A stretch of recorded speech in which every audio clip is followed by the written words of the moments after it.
Mission Transition. Episode 2. Cloud or hybrid. This decision is not purely an IT issue. It concerns your processes, your data, and your innovation capacity. I will show you the 3 critical factors you need to know before defining your path to SAP S for HANA. 1. The topic of system complexity and integration capability. Many companies underestimate the effort required to transfer old structures into a public cloud. The question then always is, what to do with in-house developments, connected systems, clients, or special solutions? Approximately 70% of all companies operate multiple ERP instances, often with decades of historical customization. In such cases, a hard cut via greenfield is often too risky. Hybrid scenarios offer real added value, especially when continuing the operation of critical legacy systems, selective migration with tools like LeanX or SAP IAM, as well as the parallel establishment of modern cloud modules such as finance or procurement. My conclusion on this: anyone who wants to cleanly transform highly complex IT landscapes cannot do without a hybrid model. The second topic is data strategy, migration risks, and cost reality. The second, often underestimated factor, your data quality.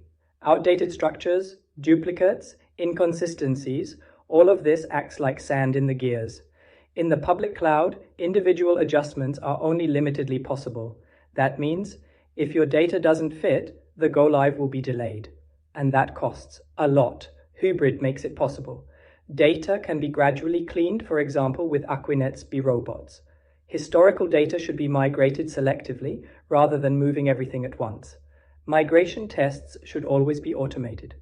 Regarding financial insights, unplanned corrections always lead to additional costs in the project. Quarterly releases in the public cloud also mean you need testing resources and change management expertise for each release. Hybrid architectures reduce migration pressure and spread investments over time. Regarding important point 3, governance, future-proofing, and regulation. Public cloud is modern, fast, and scalable, but it also takes away your control. Because all updates happen automatically, adjustments are limited, and the infrastructure is outside your jurisdiction. For regulated industries, sensitive data, or complex rollouts, this can pose a real risk. In Germany, additional considerations include GDPR, GoBD, BAIT, CRITIS, and others. Hybrid models offer security and flexibility at the same time. Through local data storage and centralized control, you can integrate existing IAM, SIAM, and security infrastructures. It is also advantageous to have the freedom to choose the data center location. You can still purposefully use new SAP technologies like Joule, Sustainability Cockpit, or embedded AI in the cloud, where it makes sense. What is the actual difference between Germany and the USA?